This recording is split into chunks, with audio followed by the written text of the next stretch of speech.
¿Cómo está, gente? Pura vida, soy Fabián Campos, Monito Cuentacuentos, y estamos en su programa Monito Online, un programa cultural y familiar para cada uno de ustedes, siempre agradeciendo la fidelidad de que estén de programa en programa, pues aprendiendo de cada invitado, de cada historia y todo lo que estamos haciendo, porque vienen muchas sorpresas. Y bueno, agradeciendo también a los patrocinadores, a los sponsors, en el cual pues colaboran de muchas maneras para que el programa siga adelante, entre otras cosas. Y justamente con esto de los sponsors y patrocinadores les voy a contar, estamos aquí en Cala Restaurante, aquí en Heredia. La dirección ya vamos a decirla bien, porque ya se nos está yendo la ubicación, pero es muy interesante que busquen en las redes sociales Cala, así como se escribe con K, ¿verdad? Cala Restaurante, un lugar hermoso, acogedor, pueden venir con la familia, hay un lugar para niños, un lugar aquí para pasarla entretenido y demás. Entonces aquí estamos hoy, que nos está patrocinando el lugar y vamos a consumir y demás. Entonces, ¿qué más que decir? Bueno, para no alargarnos en la introducción, que ya llevamos un minuto, voy a presentar a nuestro invitado hoy especial, un escritor, filólogo. Yo le tengo pues mucha estima, en el cual pues le he seguido durante varios años, hasta le he dedicado cuentos y canciones y demás. Él es el escritor costarricense, filólogo y maestro Carlos Díaz. ¡Ah! Bienvenido, mi estimado. Qué gracias. Gusto, Fabián. Muchísimas gracias. Es un honor estar aquí con usted y por supuesto con su audiencia para compartir aquí un rato en este lugar tan bonito, de tanta vegetación, de comida tan rica, un ambiente de mucha naturaleza, muy espontáneo. Y yo estoy, bueno, el honor es para mí, realmente, porque realmente tu carrera, todo lo que has llevado como escritor, entre muchas otras cosas que ya lo vamos a hablar, ya es impecable, ¿verdad? Hace 35 años ya. 35 años, y lo voy a comentar. Amo Costa Rica. Costa Rica es un país donde yo nací, están mis ancestros, mi abuela materna indígena, huetar de sangre pura, entre otras cosas, pero la cultura acá en cuestión de educación es muy diferente. Pero le comento, si usted estuviera en otro país, usted ya tuviera un premio Nobel de yo no sé qué más, que sé que tienes premios, pero no como debiera, usted estuviera en un estatus totalmente diferente. Estamos Costa Rica, más sin embargo tu carrera es impecable para mí, ¿verdad? Yo lo que agradezco es que tengo a lo que yo he visto y a lo que me manifiestan, el cariño de la gente, el reconocimiento, gente que me ha visto en televisión y que dice que ha aprendido muchísimo, los comentarios en la radio también les gusta mucho, los estudiantes en la universidad, para mí es un privilegio. Un día me escribió hace 2 días un estudiante, ya terminamos los cursos en la universidad privada, y me puso: profe, usted sí que es un profe chiva. O sea, una expresión que tal vez yo no hubiera utilizado en otro contexto, o sea, nunca tal vez hubiera utilizado, pero bueno, él es un joven y me hizo mucha gracia que le llegara y que tuviera esa percepción de uno, no que viera al profesor como autoritario, como exigente, sino que ellos se sienten muy identificados. Para mí eso es mejor que tal vez ganarme un Nobel, que ganarme un montón de millones, que tener un gran representante por ahí. O sea, por lo menos siento que es valorado lo que yo estoy haciendo. Total, y mucho. Es que hay algo, ya vamos a entrar al tema, porque aquí este programa lo ven, hemos tenido saludos desde España, Argentina, México, obviamente Colombia, y hasta en Grecia, allá en Europa hemos tenido saludos. Entonces muchos desean tal vez llegar a decir, bueno, deben de estarse preguntando quién es Carlos Díaz. Vamos a ver, Monito lo está presentando, pero de una manera, ¿verdad? Pero es que hay algo que me gusta de tu personalidad, es que usted es genuino. Usted es así en todo lado. Sí, siempre, sí. En la universidad, en las presentaciones, en actos culturales, en la vida diaria, siempre. Mamá siempre me enseñó de que hay que agradecer muchísimo lo que uno tiene, lo que la vida le da, y creo que si uno ve tal vez otras personas que tal vez no se les presenta tan fácilmente lo que a uno se le ha presentado, aunque claro, me he esforzado y he estudiado mucho, pero hay personas que tal vez hacen el esfuerzo y no se les da tan fácil las situaciones. Entonces, si la vida me lo permitió y además me dio un propósito de vida, lo que yo busco es cumplir con ese propósito. Y humildemente lo digo, que creo que sí lo he cumplido de alguna manera, especialmente con mis clases con los estudiantes. Comunico, transmito, les enseño y trato de que no solamente sean buenos profesionales, sino que sean buenas personas, porque un profesor no está educando solamente para que sea un profesional, sino para formar una persona, un humano. Y yo creo que eso se ha transmitido bien y ellos lo sienten. Además, amo lo que hago. Entonces me apasiona. No importa si tengo que trabajar 24 horas madrugadas, no importa si me pagan 1.000.000 o no me pagan nada, o sea, no me interesa. Lo que me interesa es transmitir eso y que la gente ojalá que pueda lograr algún cambio y que sea el cambio por supuesto positivo. Bueno, y tenemos también aquí, voy a ponerlo, aquí ahí está nuestro Quijote de la Mancha. Aquí está, que lo trajo, que es parte de... porque tiene dos, uno que se sienta y este que está pero y lindo. Siempre lo presenté en los programas de televisión con doña Inés Sánchez, que yo traje mucho, ahorita vamos a llegar a presupuestos, trae muchos años con doña Inés, entonces bueno, mamá me lo compró precisamente para que funcionara como la decoración de la sección que yo tenía con doña Inés. Qué bien, bueno, vamos a entrar al tema. ¿Quién es en Carlos? Partes. En partes, porque queremos conocer a Carlos desde Carlos Díaz, escritor y filólogo. Queremos conocerlo desde un punto de vista más humano. Y cómo terminé siendo también filólogo. Que es importante, esa es una historia muy ¿verdad? interesante. Eso es lo que queremos saber. Porque hay muchas historias que hablar, muchos temas que conversar. Entonces vamos desde el principio. ¿Quién es Carlos Díaz? Carlos Díaz Chavarría, hasta por cierto. Sí, que generalmente me dicen Carlos Chavarría. El Díaz me lo brincan, no sé por qué, no sé si por cacofonía o no sé, le suena mejor Carlos Chavarría. Pero no, Carlos Díaz Chavarría. Carlos Díaz Chavarría. O Carlos Giovanni. Carlos Giovanni. Pues Giovanni casi nadie me dice. Solo años. Mi maestra de escuela que ya murió y una profesora de la universidad, Lilian Rojas. No sé si se conoce a Lilian Rojas, una profesora de la Universidad Nacional de Lingüística. Muy buena. Ella me dice Carlos Giovanni. La que es chaparrita. Es pequeñita. Como pelo castaño. Sí, la conozco. Sí, participa mucho en festivales también de las artes. Eso puede ser que hayan coincidido en algún momento. Sí, pero sí sé quién es. Solo ellas dos me dicen Carlos Giovanni. Ok, perfecto. ¿De dónde vienes? ¿De dónde eres? ¿De dónde vienes? Heredia Centro, nací en Heredia Centro. Sí, mi abuelita era enfermera, ella fue la que atendió a mi mamá. Entonces nací en la casa. Soy hijo único. Eres de los que nació en la casa. Sí, Cédula 9. Cédula. No, 4. 4. Sí. ¿Le pusieron el 4? Sí. ¿Qué rollo? Porque es que muchos costarricenses cuando nacen... pero eso es en la época cuando habían... ¿cómo se llaman? Las parteras. Y así más atrás. Sí, se les ponía un número específico. Estoy viejillo, pero no tanto. Sí, no. No, estamos jóvenes. De espíritu, por lo menos. ¿Naciste en la casa? Sí, nací en la casa. ¡Wow! Hijo único. Sí.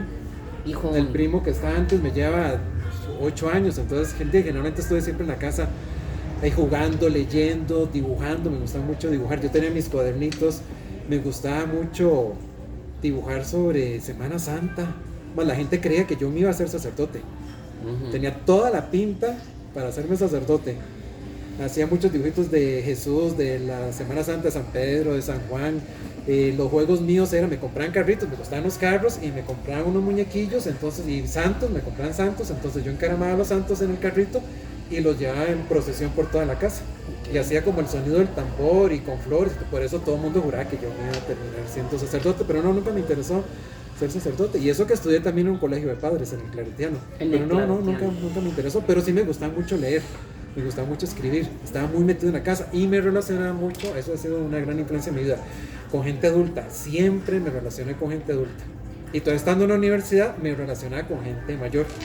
O sea, yo en lugar de irme al Pretil, la Universidad de Costa Rica, que es donde se iban los chiquillos a vacilar, o la calle de la Amargura, yo me iba a la oficina de mis profesoras a hablar con ellas de política, de feminismo, de literatura.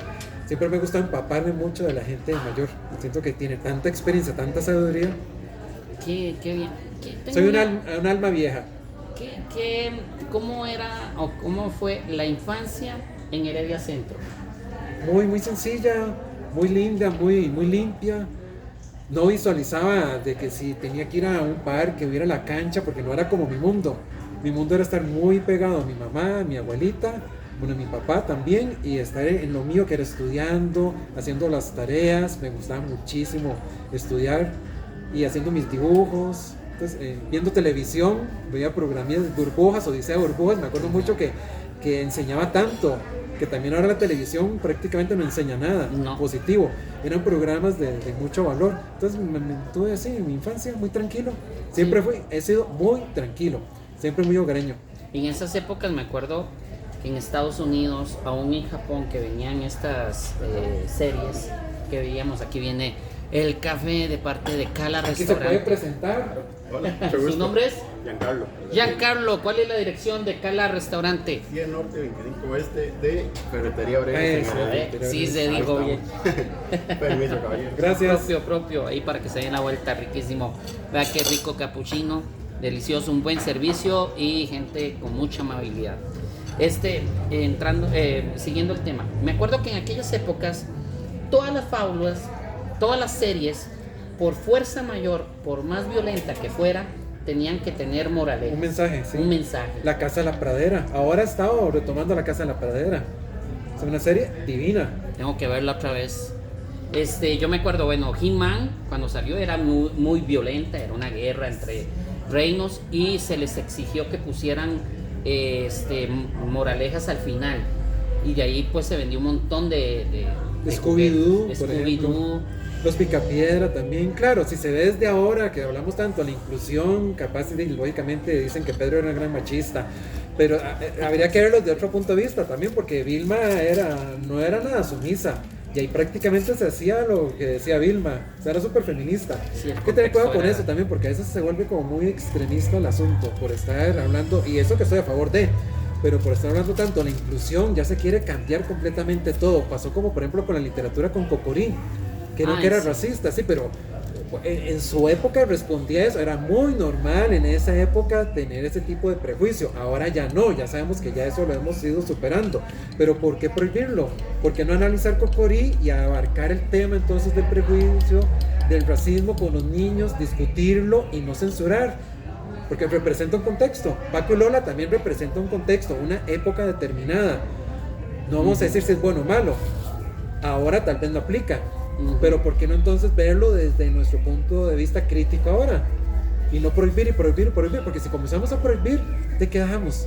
Y Siempre vamos a encontrar algo negativo. Sí, esconder todo lo que nosotros vivimos. O sea, Cocorí fue un libro que todo el mundo leyó. ¿Verdad? Y no necesariamente va a tener siendo racista por ese libro, no necesariamente. Vieras qué curioso, porque yo no lo veía racista. Es que Yo entré no teníamos a ese, el prejuicio. Exacto. Yo entré a ese tema del racismo en Cocorí cuando comenzaron a hablar sobre eso. Claro, el himno nacional, uno lo canta, uno no está pensando si es machista o no.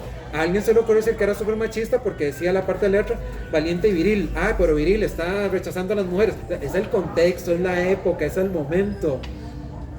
Vieras qué curioso, porque vamos a hablar de todo un poco, pero es Sí, que son sí, temas tan vamos lindos. metiendo. Fíjate que Nos mi adelantamos y regresamos. abuela materna, Adelia Prendas, ella fue indígena huetar, chamán, o sea, era cacique no, era matriarca.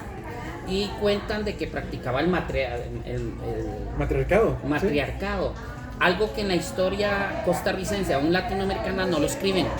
Pero Se dice, existe, por supuesto. pero la mujer Es era muy la que evidente, por mandaba supuesto. en los indígenas huetares. Es increíble. No, y en Entonces, cuántas familias la mujer no es la que administra, no es la que se encarga del asunto de la cocina, de las compras. Solo pues la gente lo asocia nada más con el dinero, no necesariamente. El cuidado de los niños, la educación, que las tareas. Ahora se busca más, por supuesto, que los hombres tengan mayor función, pero generalmente la mujer es el centro. Lo que pasa es que en la historia, como la escribieron, pues es el hombre el que predomina. Ahí es donde viene una situación donde nosotros los recopiladores tenemos que tener mucho cuidado al complementar la información, cruzar, porque tenemos que tener conocimiento en todos los sentidos. Entonces esto que usted está mencionando, también es algo que nos han vendido de otros países. Y La grupos cultura. de poder también que han controlado. Exacto. Y yo soy creyente, yo soy muy espiritual, pero no se puede negar que la iglesia tiene una gran injerencia también en esto, de tratar de opacar también la figura femenina. La iglesia tuvo mucho poder en todos los pueblos. De hecho, tenía más autoría el sacerdote que el mismo gobierno claro. local. Hasta en los años, digamos, 60, 70 por acá, donde ya se fue desligando un poco. Un muchas poquito. cosas. Tal vez ahora de manera sutil, pero sigue teniendo mucha injerencia. Sí. Tal vez no lo vemos tan La evidente. estrategia es muy distinta, es lo que podemos decir, ¿verdad? Entonces todo esto inculca a la televisión, a la literatura y demás. Ahora que estamos en este cambio generacional, ¿verdad? Ya podemos ver, bueno, por lo menos de mi caso, hasta por cierto le comento, Carlos, y todos los que ya saben que yo lo menciono en todos los programas, yo estoy en Dios mediante se me dé este año sacar el libro de la mujer en la mascarada costarricense. Qué bonito. Usted no encuentra ninguna información de la mujer en la mascarada costarricense, se minimiza. Y el montón de La historias. mayoría de mascaradas hay, cuando uno ve en Barbie, todos son hombres los que salen con las mascaradas. ¿Cuesta mucho ver mujeres? No. O sí hay, no sé. En Barba más bien es donde más ha explotado la mujer, el poder de la mujer. ¿Y las haciendo máscaras quiénes las hacen más, hombres o mujeres? O? En el siglo XX se decía que eran los mascareros, ¿verdad? Pero yo hablando con muchos de los nietos de mascareros de aquellas épocas, de la vieja escuela y demás, me comentan, aún los mascareros que siguen vivos con su edad, y me dicen, mira, yo me echaba los tragos y quedaba allí botado, y mi esposa era la que terminaba pero todo el mundo dice, la máscara de fulano de tal. Y en las escuelas, cuando nosotros hacemos, ¿quién las enseña? ¿Y las maestras? Las maestras, exacto. ¿Sí? De hecho, no he cerrado la investigación porque me falta una maestra ya de adulta mayor, ya está jubilada, necesito entrevistarla porque ella enseñaba a hacer máscaras en la escuela, pero nadie escribe de ella. No se habla de ello, se habla del mascarero, que está bien y admiro a que todos. De las mascaradas tampoco se habla, independientemente si es hombre o mujer, o sea, no creo que haya muchos estudios, ¿o sí? Es muy poco la información claro. que se tiene. Voy a rescatar a Dani Lara, que es un recopilador de la historia de la mascarada costarricense, a Juan José Carazo, historiador de Santo Domingo, también cimarronero, un gran colega. Todos ellos han venido rescatando, buscando información, recopilando y demás. Qué bonito que le haga abocado a lo que es la mujer. En mi caso es que lo estoy enfatizando en eso, entonces he tenido que irme directamente al trabajo de campo para poder encontrar esas historias que en los documentos, en el Archivo Nacional, así como en otros lugares, no se encuentran. Qué bonito. Entonces aquí abarca muchas cosas. Qué ¿Por qué importante. hablamos? Porque también otro punto interesante es que soy feminista, ¿verdad? Otro punto. Importantísimo. No hembrista, feminista, porque también hay una confusión. Ahora hablamos de eso, porque estamos con filólogo y nos puede sacar la duda de todo ello, ¿verdad? Pero, vea qué interesante porque todo nuestro entorno en aquellas épocas, no tenemos la misma edad, pero estamos en la misma generación, ¿verdad? Yo tengo 46. Yo tengo 53. Estamos ahí a unos cuantos años, pero vimos las mismas fábulas. Pero nos vemos como parecidos, eso sí, es importante. Si usted dice que tiene 45, sí se lo creen. Aún más, 40 años sí. Sí, los estudiantes piensan que ando en 38, 40. Sí, lo creen. Y me preguntan por qué.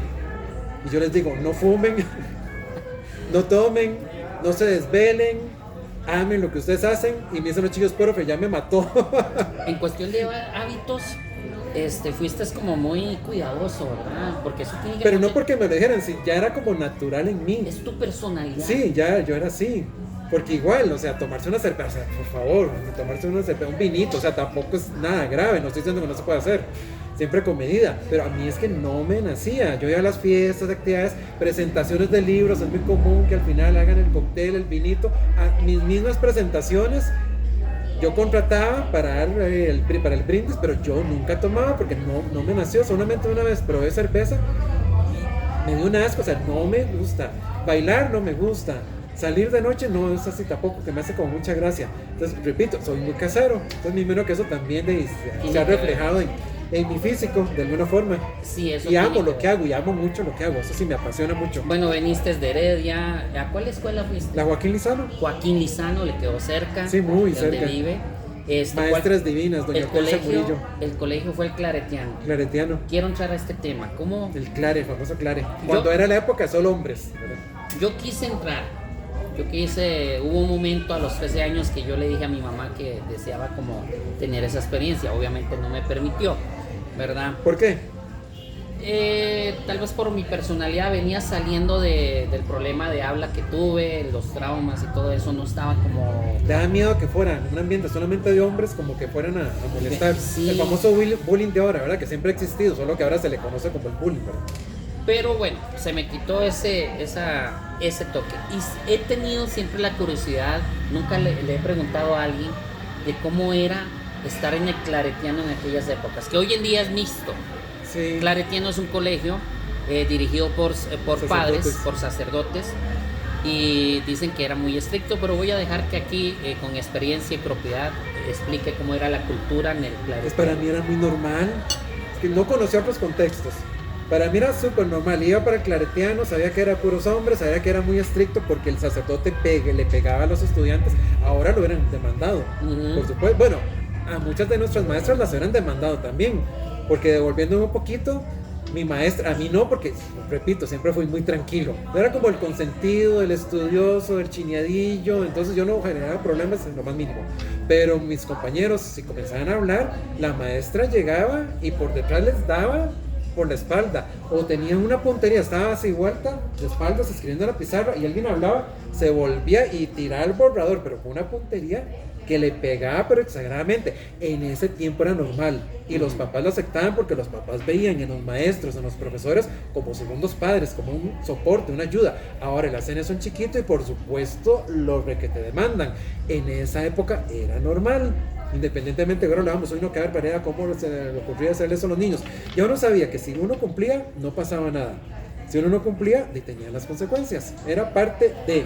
No estoy diciendo que estoy a favor de eso, pero en esa época era muy normal. En el clare, lo que hacía el sacerdote, que era el padre Praxis, que no era el director era José María. José María lo que hacía era que teníamos una hora de estudio. Y en esa hora de estudio, si él veía que no estábamos estudiando o alguien estaba hablando, entonces lo que hacía era dar coscos. Entonces entraba así, veía que estaba despistado, iba al cosco. Praxis lo que era chuletazos. Entonces lo que hacía era con la manota que tenía, porque Praxis había sido boxeador. Era chiquitito, pero con unas manotas y le daba unos chuletazos, pero era muy justo. Él sabía a quién se lo merecía y quién no. Porque a veces también hacían listas y los compañeros por molestar, yo decía, apunten a Fabián nada más para que le dé un chuletazo. Praxis era muy justo, era súper inteligente. Entonces, teníamos una hora de orientación. Entonces ahí antes de la orientación teníamos la hora de estudio. Había un encargado por clase. El encargado era el que tenía que hacer una lista. Fabián se portó mal, Fabián habló, Carlos molestó a la profesora, entonces él hacía una lista. Entonces teníamos la hora de estudio, después la hora de misa y la hora de orientación. Entonces cuando llegábamos a la capilla, el encargado le entregaba la lista a Praxis llamaba a los que estaban en la lista, los hincaba en el medio de la capilla, ahí pasaban toda la hora hincados de la misa. Además, toda la hora de orientación, 2 horas hincados, y nada de hacerse así, no, derechitos. Derecho. Y al final venía el espectáculo, porque los compañerillos lo veían como un espectáculo, el momento chuletazo. Entonces Praxis con su lista, sí, ok, Fabián, pa. Pero él sabía quién sé quién no. Si veía que era más o menos el asunto, le pegaba, pero no mucho. Si veía que no, David, usted no fue tanto, le hacía como así. Y si era grave, daba unos chuletazos que los tiraba, los revolcaba. Pero nadie se le podía parar a decirle, ¿por qué usted me está pegando? Porque ya se sabía que si se entraba al claretiano, si me portaba mal, si no cumplía con la disciplina, me arriesgaba a un chuletazo. Y al final los chiquillos lo hacían como por diversión. O sea, ¿cómo me voy a salir del claretiano sin que me peguen? Yo salí sin que me pegaran. Porque nunca, 5 años nunca me pegaron. Pero ya los demás yo veía que era como el vacilón. Ay, sí, se apúnteme. Y lo provocaban porque era como parte del espectáculo. Pero era muy, muy estricto. Era un colegio, pero divino. Las profesoras muy, muy, muy buenas. Además, tuve una profesora, 2 profesoras, que uno se sentía como un ambiente universitario. Lo hacían tanto reflexionar, pensar. O sea, en la parte académica era muy, muy buena. Y en el asunto de la educación yo siento que sí. Independientemente de esto, los chuletazos, creo que era parte de. Si alguien no quería, entonces que no fuera el claretiano. Y si una persona realmente, el padre veía que no servía, entonces lo sacaba y fuera. Hay una historia que se me vino, quiero contarla. Le voy a contar, tal vez usted tal vez sepa de la historia, tal vez no. Del clare, pero es una historia de amor. Porque dicen que ahí también hubo un tiempo que no era el claretiano, pero se hospedaban, ¿cómo se llaman? Los que están estudiando para ser sacerdotes. Seminaristas. Entonces, esa era una calle de lastre en aquellas épocas. Sí. Al frente del claretiano, que hoy en día es asfalto, hay muchas casas, eran potreros al frente del claretiano, y era también un edificio de varios pisos. Entonces pasaba una muchacha constantemente porque iba mi abuelo, vamos a ver, el papá de mi abuela vivía en la pura esquina al frente del claretiano. Víctor Vargas, un hacendado de ganadero, traía el ganado desde la garita. Entonces cuentan la historia de que todo eso era puro barro. por la cantidad de vacas que pasaban y bueyes y carretas y demás, pero esta muchacha vivía por ahí cerca y la mandaban a traer natilla. Yo creo que donde mi bisabuelo es Víctor Vargas, que es el papá de mi abuela. Y ella pasaba y en una de las ventanas había un muchacho y la observaba y ella siempre saludaba. Ella pasaba ida y vuelta y saludaba al muchacho, entonces se hizo tradición. Pero en una ocasión que se me olvida un poco esa parte, lograron hablar entre ellos. Había una reja, como una cerca, y él se pudo acercar y no sé quién de los dos ofreció escaparse para unirse y se unieron, ni siquiera se casaron. Y eso fue un escándalo en el pueblo, porque el seminarista que ya estaba a punto de pasar al otro paso, que es para ser ya sacerdote, padre, dejó todo botado para irse con la muchacha.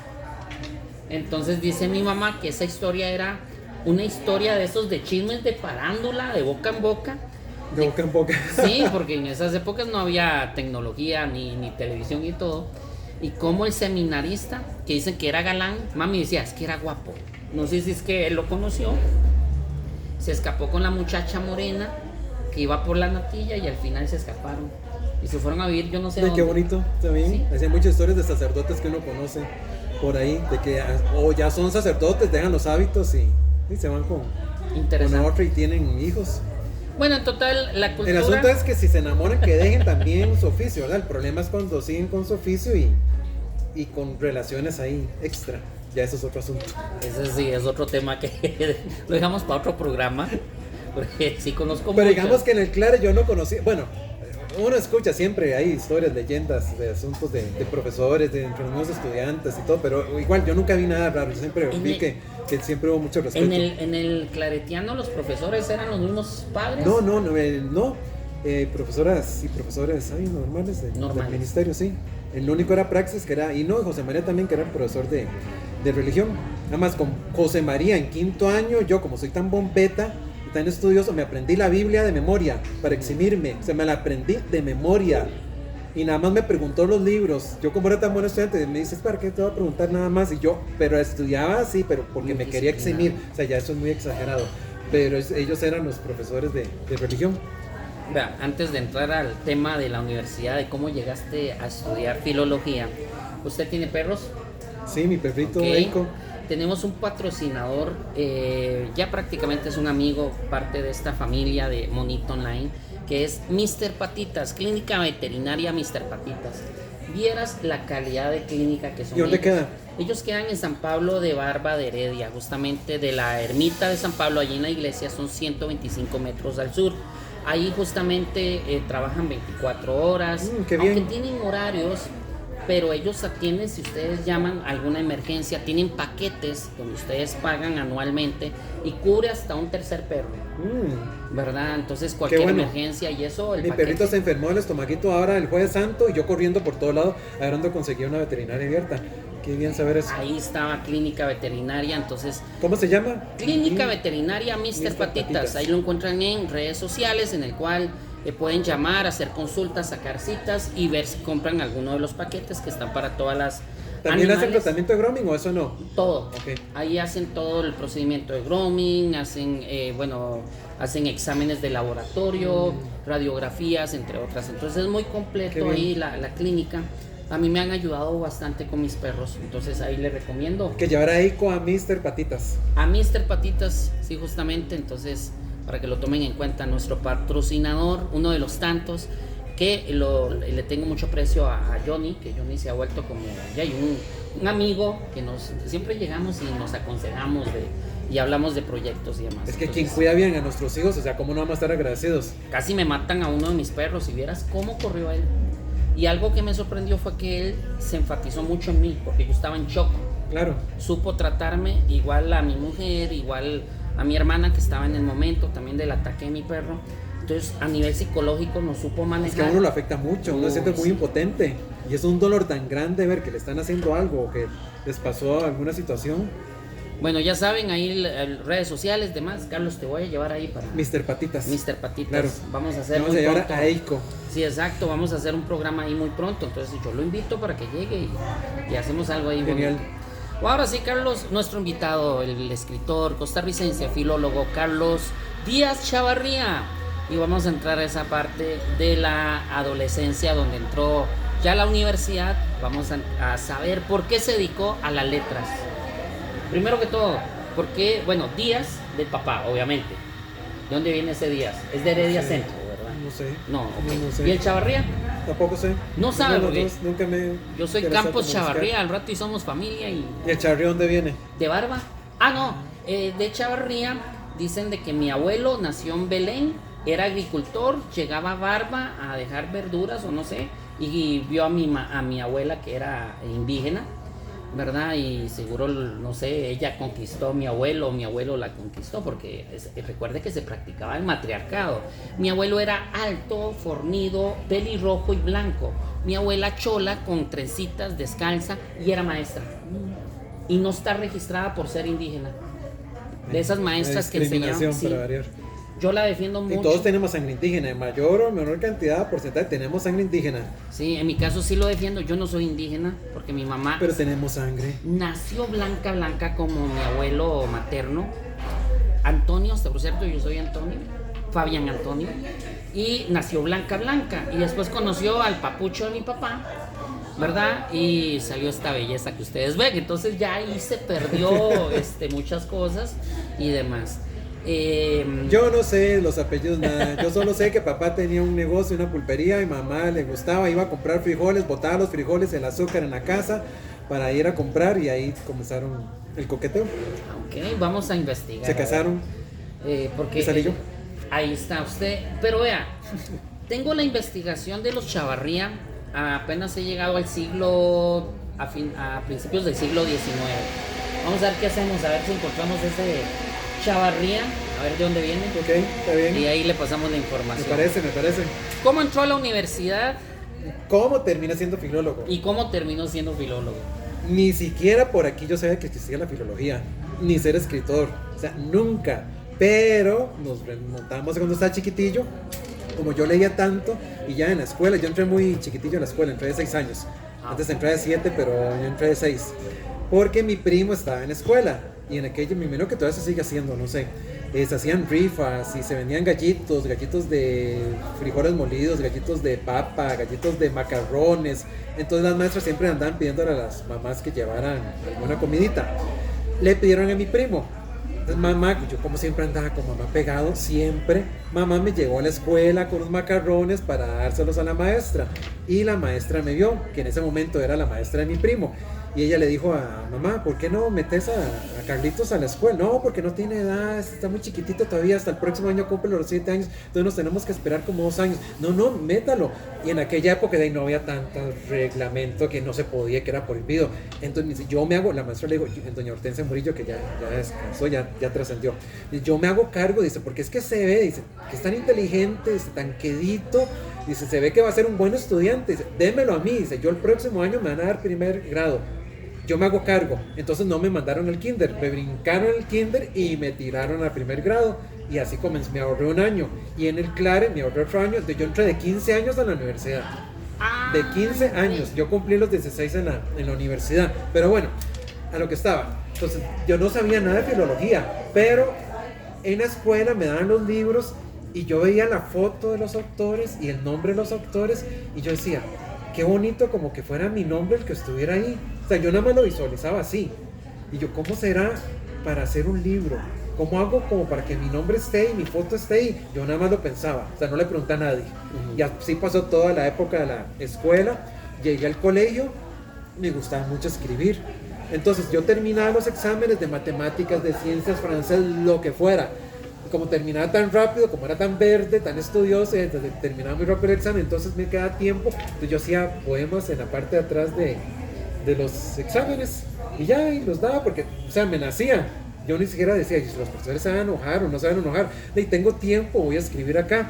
Hasta que, ni siquiera fue la profesora español, hasta que una vez la profesora francés, Hilda Rosabal, que son los dueños de aquí de la Rosabal de Heredia, Hilda vio el poema y entonces le habló a Cristina, que era la profesora de español, y dice, mira Carlos, qué bonito lo que escribe, Y entonces, ay, sí, mira, sí, a mí también. Y las sociales ya se comenzaron ahí a correr la bola que Carlos escribía. Entonces Cristina me dijo, Carlos, ¿usted por qué escribe esto? Yo, no sé, a mí me gusta, me llama la atención de cualquier tema. Me dice, vos eres el escritor. Pero yo, escritor, y yo, o sea, ¿cómo se hace eso? O sea, yo tampoco le pregunté, ¿verdad? Y yo, en serio, ok, está. Ahí quedó. Siempre que qué bonito que escribe en español, me iba muy bien, las excelentes notas, me eximí, que el bachillerato, todo el asunto. Pero, entonces ya iba pensando, ya en cuarto y quinto iba pensando, ok, ya voy a terminar y voy a entrar a la U. Y ya era como la presión. Y no era en aquella época que llegaban las universidades a aclararle a uno el montón de carreras que había. Ahí, ve a ver qué. Entonces en aquella época era o estudiar, estoy hablando de los 80s, 87, 88, era estudiar o medicina o derecho. Yo medicina para nada, porque eso que me lleguen con enfermedades, con granitos, que la sangre, con operaciones, o sea, no voy a servir para eso. Entonces yo decía, vamos a ver qué está relacionado como con la lectura, con escritura, de derecho, diciendo que está como más afín a, entonces voy a estudiar derecho en la universidad. Claro, llegué el primer año a la universidad súper perdido, no encontraba el aula, me matriculé en cursos de química, después por supuesto me tuve que quitar porque yo juraba que todo el mundo tenía que llevar las mismas materias. Ya después alguien me dijo, no, los de ciencias sociales tienen que llevar esto, humanidades, historia de la cultura, otro asunto, no química. Entonces ya me fui como más o menos ubicando. Entonces de derecho, ¿de qué me quedaba? Pero no me sentía como, me gustaba pero no como tan realizado. Me sentía como que estaba como encajonado, y voy a aprenderme leyes, estar en una oficina, yo quiero como crear, yo quiero como producir, hacer pensar, pero digo, aquí me quedo, me voy a ser abogado. Menos me imaginaba peleándome en un juzgado con otra persona, porque yo soy muy tranquilo, eso me desgasta mucho, no me iba a enfrentar, que si perdí uno el juicio, que si le inventaban unas historias que no eran, no, pero bueno, yo dije, aquí termino, terminaré en una oficina haciendo ahí actas, escritoras, no hay de otra. Pasaron 2 años, me iba muy bien, súper bien. Comencé a escribir en el periódico de la universidad, en el semanario de la universidad. Entonces ahí me sentía un poquillo como relajado, era como la parte de desestrés de lo que era ya derecho, que lo veía como tan cuadrado. Comencé a escribir muy pequeñito en el semanario de la universidad. Y en eso teníamos que llevar créditos complementarios, aparte de las carreras de derecho. Y había uno que se llamaba expresión escrita. Y yo dije, expresión escrita, esto me va a servir para mejorar la parte de escritura. Y luego me voy a matricular, a ver qué. Recuerdo, lunes 8 de marzo, Día Internacional de la Mujer, a las 10 de la mañana el curso. Y yo soy muy puntual, entonces el curso era a las 10, yo a las 9 ya estaba sentado ahí en la clase. Siempre me siento en la parte de atrás, siempre me gusta sentarme en la parte de atrás. Y ya a las 10 en punto entra una profesora, súper sencilla, nada así como ostentosa, ni que el vestidazo, ni la presencia, no, súper humilde, súper relajada. Ya se presentó, yo soy fulana de tal, soy esto y esto y esto y esto y esto y esto, y yo, qué bonito todo lo que está diciendo que es, y todo relacionado con la escritura y con la comunicación, y yo, y si yo escuché que algo digo filología, y yo, ¿qué será eso? Bueno, pasó el curso, divina, profesora, como explicaba, pero divina, una sencillez, una claridad. Y ya terminando la clase, yo dije, aquí voy corriendo a preguntarle a la profesora qué es, qué fue lo que ella estudió. Terminó la clase, me reunieron, profesor, disculpe, ¿qué es eso que usted estudió? Filología española. ¿Qué es filología española? El estudio de la gramática, lingüística, literatura para escribir, comunicación oral, para usted poder entrar en el periódico, en la asamblea, revisando tesis, todo lo que ella iba diciendo era lo que yo quería hacer. Y le digo, no puede ser posible que exista eso. Sí, por supuesto, y se hizo una carrera que no es así como tan vieja como los de derecho, como los de medicina, no está tan saturado. Y al día siguiente me cambié de derecho a filología. Y esa persona, que fue mi inspiración, que siempre me da mucha nostalgia recordar eso, porque le agradezco muchísimo que encaminó mi vida, y le agradezco de corazón a esa persona que fue mi luz en ese momento. Es la famosa Premio Magón Yadira Calvo. Yadira Calvo fue mi inspiración y fue por quien yo terminé estudiando filología y a quien le debo tantas satisfacciones en esta vida. Qué interesante, desconocía esta historia, realmente qué increíble. De eso se trata el programa, conocer al invitado de una manera más humana, y la forma en que lo narras, una pasión. Es que es una, o sea, no puedo más que agradecerlo y contarlo así, o sea.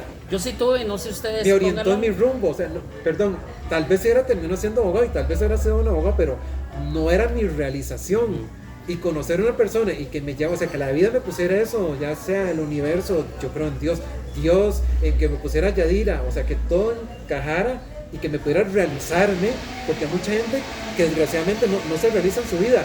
Sí, trabajan y todo, pero no se realizan como tal. Como personas, siguen un patrón. Sí, ese porque patrón, no han podido tal vez salirse de ahí, o sea, no les queda de otras circunstancias, a veces no es tan fácil. Yo sí tuve una situación en una etapa de mi vida donde trabajé en algo que yo odiaba, no me sentía bien. Y una vez un jefe llegó, me ayudó mucho, eso sí, y me dijo, usted no es para estar acá. Usted es muy extrovertido, usted tiene como algo, una luz, no es para que esté acá donde está. Pero puedo salir. Sí. Hay gente que no puede salir por diferentes circunstancias. Pero fíjate que en ese momento él me habló de todo esto, estuvimos hablando de eso en aquellas épocas, me acuerdo. Yo viajaba desde, bueno, no voy a decir el lugar, pero de un lugar hasta aquí a Heredia Centro. Y en el bus siempre me encontraba a un muchacho que en sus ojos representaba esa frustración de la vida. Él trabajaba, yo decía, él tiene que tener familia, debe estar con la responsabilidad, que no es malo, pero el punto es que él se sentía amargado, él se le veía la amargura de trabajar en algo que no le gustaba. Y era de lunes. Y eso se transmite, que es lo peor. Se transmite. Por eso tal vez la gente critica mucho a la gente que está en oficinas, en restaurantes, pero es que uno no sabe lo que hay detrás de. Exacto. Tal vez le toca porque le toca, no se siente bien, entonces me imagino que se pueden desahogar en algún momento. Y yo me preguntaba, complicado.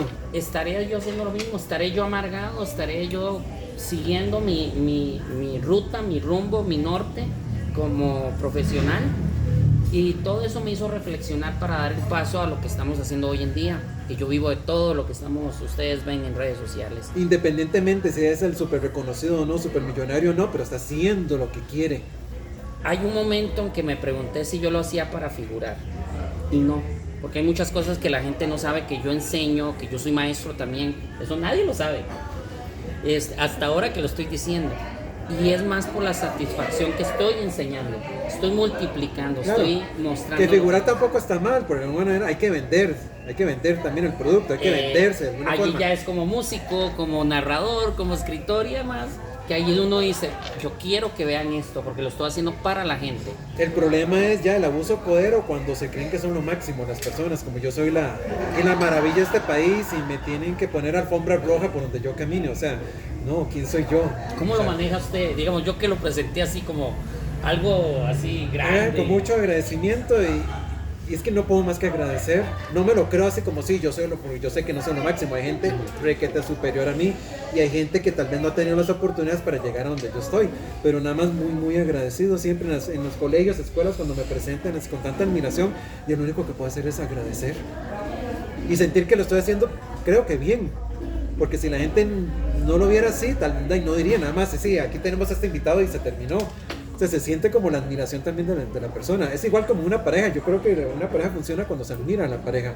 Más allá del asunto físico, si me gusta o no me gusta, si somos compatibles o no, o sea, admirar a esa otra persona. Ahora, 35 años de estar en un programa, ¿verdad? 35 años de ser profesor. De ser profesor. Sí, el de los programas, ahí vamos. Entonces, perdón. Terminé entonces con filología, me pasé de derecho a filología. Y ahí sí se abrieron todas las oportunidades.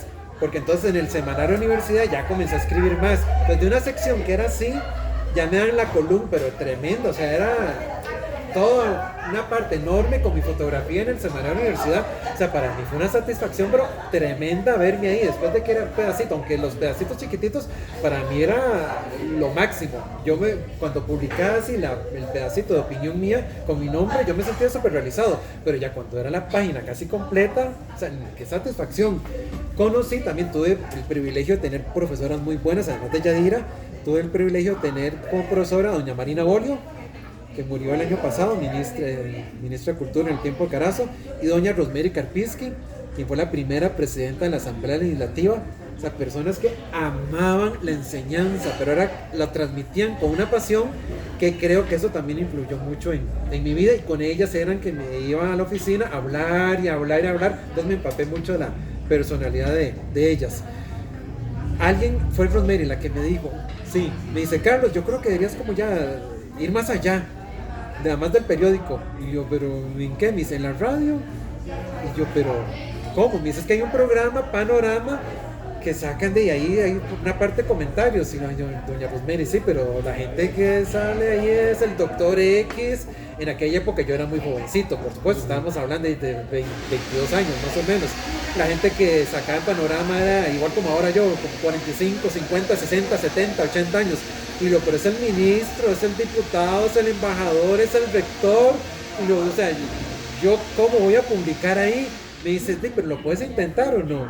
Y yo dije, o sea, tengo el privilegio de tener a estas personas como amigas. Entonces yo siempre tuve el propósito como, o sea, lo que yo tengo que hacer también como para que ellas se sientan orgullosas de mí y ganarme como el derecho de su amistad, porque hay gente súper reconocida, no solamente en la política, sino en una parte universitaria. Entonces yo dije, bueno, vamos a ver que en esa época estaba don Miguel Ángel Rodríguez, fue en esa, sí, y que hizo lo de la concertación nacional, que unió a varias personas de diferentes partidos para ver las problemáticas del país, y en eso estaba doña Rosemary. Entonces yo dije, voy a hacer un comentario sobre la concertación nacional, voy a escribir, a ver qué, y lo mando a la radio. En aquella época no era esto tan común del correo, y no. Entonces lo escribí en la máquina de escribir, lo imprimí, lo llevé a la Cámara Nacional de Radio, lo entregué ahí, y ya, eso lo entregué como en septiembre, más o menos, como en mediados de septiembre. Y yo escuchaba todos los días Panorama, a ver si acaso salía mi comentario. Pasó una semana, 2 semanas, ¿no? Yo dije, o sea, no, o sea, un chiquillo no estar compitiendo con el embajador, el rector, el ministro, nada. Un sábado 10 de octubre, estaba escuchando Panorama y ya es Gustavo Rojas, bueno, en aquel momento era Santa María, ahora es Gustavo Rojas el actor el que los lee. Y comenzó la parte de opinión y decía, por buen camino. Y yo, o sea, ese es mi título. Puede ser que alguien también, puede ser que haya coincidido que alguien también mandó un comentario con el mismo título. Pero es eso como la esperanza, como, sí, ojalá que sea el mío, ojalá que sea el mío. Estaba en la cocina y con la grabadora de antes, las de cassette ahí, con la grabadorcilla vieja, y yo lo ponía siempre para grabar, para ver si era verdad. Yo lo puse antes y por buen camino. Yo, ok, vamos a ver. Y comenzaba a decir la concertación. Y yo, ok. Sí, así eso fue lo que yo escribí, y así fueron los 3 minutos y resto, y al final, comentario de Carlos, otra vez me va a dar la llorada, comentario de Carlos Díaz Chavarría. Yo sentí la realización, y mi comentario, sí me lo pasaron, o sea, está ahí, claro, ese día llamando a todo el mundo por teléfono y poniéndole a mi mejor amiga, poniéndole la grabación, a mamá por supuesto la llamé inmediatamente, Lili, ven que escuche esto, mi comentario. Bueno, pasó el primero, yo dije, vamos a arriesgarme el segundo, mandé otro sobre el día Halloween, también lo sacaron. A los 3 días llamaron a la casa y mamá contestó, y sí, con don Carlos. Y mamá, sí, un momentito. Bueno, pero pensó que era don Carlos, papá, ¿verdad? Entonces puso papá y ya le comenzaron a hablar que la radio, y papá, no, yo creo que usted quiere hablar con mi hijo. Entonces ya me pusieron a mí, y era don Juan Sepúlveda, que en aquel momento era el director. Don Carlos, sí, dice don Carlos, es que nos fascina la manera como usted escribe. Nos ha venido aquí a refrescar el programa, porque escribe de una manera tan correcta según la normativa del español, pero no que la gente no vaya a entender, no como los miembros de la Real Academia, de una manera tan sencilla, con tanto mensaje, tan humanista. Dice, queremos que usted siga publicando acá en Panorama. Y yo, ay, don Juan, mucho gusto. Y yo, por supuesto, casi me descompongo cuando me llamó y me dijo eso, ¿verdad? Entonces seguí escribiendo. Hicieron una reunión para Navidad en el Corobicí, que era el Corobicí antes por la Sabana. No sé cómo se llama ahora, tiene otro nombre. Pero bueno, el asunto es que llego yo y nadie creía que yo era Carlos Díaz. Don Juan pensó que yo era el chofer, el representante o el asistente Carlos Díaz. Me dice, pero Carlos Díaz no es un señor. No, yo soy Carlos Díaz, pero si es un chiquillo.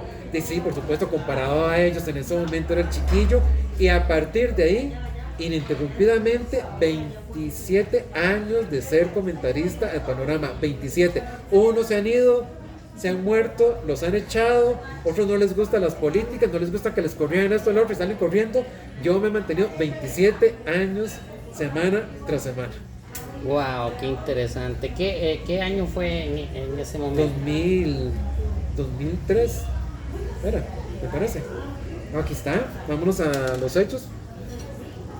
Ah, en 1998. 98. Porque en el 2000, sí, es que estaba con el 2003, del 98 al 2003 saqué este libro, que fue en el 2003, que recopila los 5 primeros años de Panorama. Ujú. O sea, ya es antiquísimo, hasta se nota en la foto.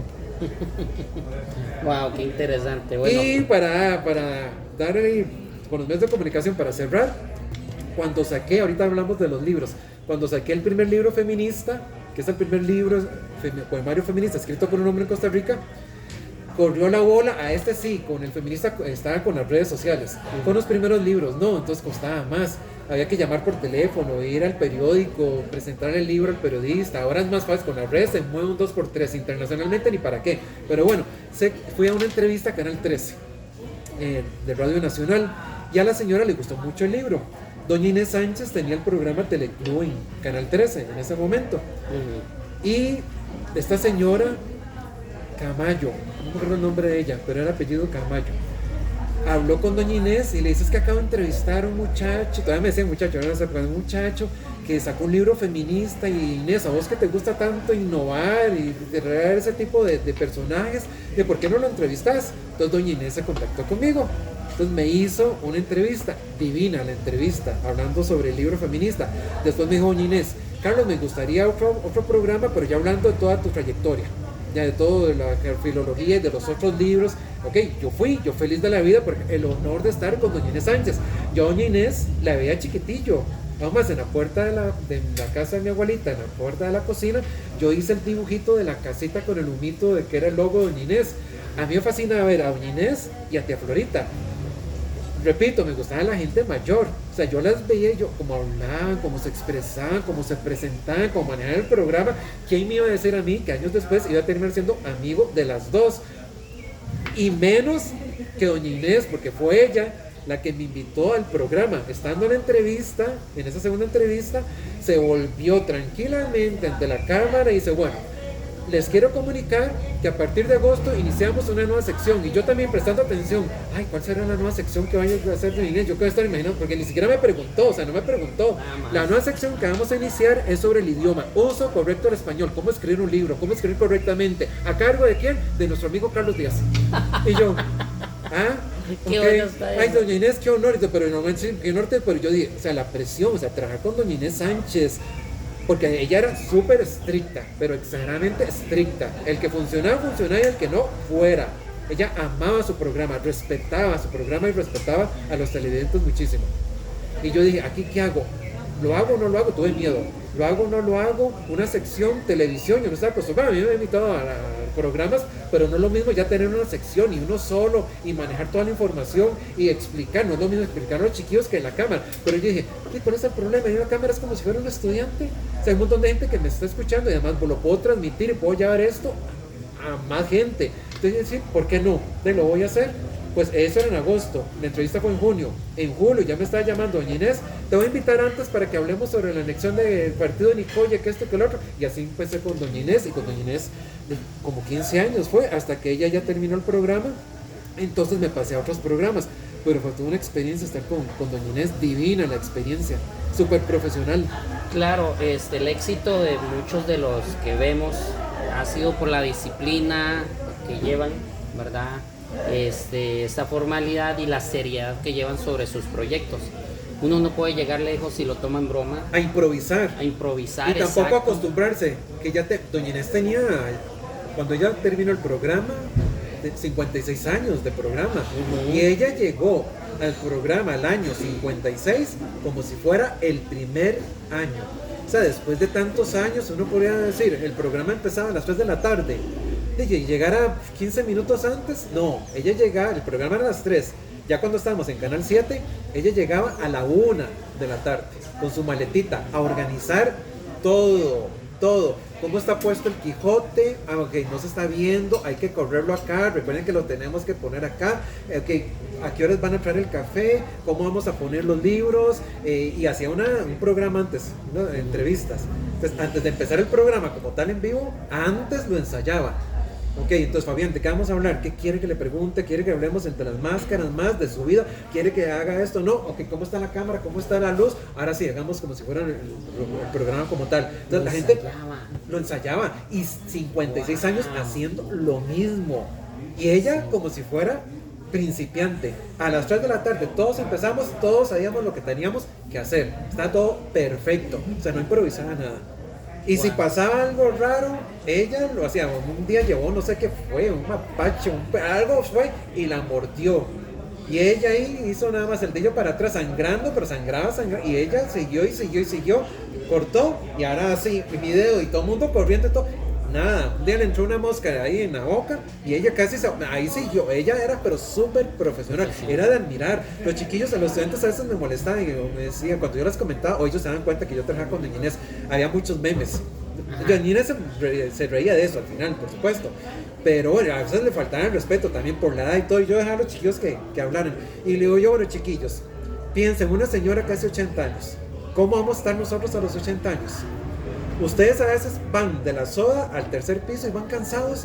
Y les contaba la historia. Doña Inés todos los días va al canal desde la 1, tiene que buscar patrocinadores, tiene que organizar y no está cansada. Vea la vitalidad que tiene. Es todo un ejemplo para la juventud. Más bien, en lugar de estarse criticando, estarse burlando de que está muy vieja y que tiene muchos años, más bien es ver la cantidad de años que tiene y la pasión que sigue teniendo por la vida y por su trabajo. Más bien es un ejemplo.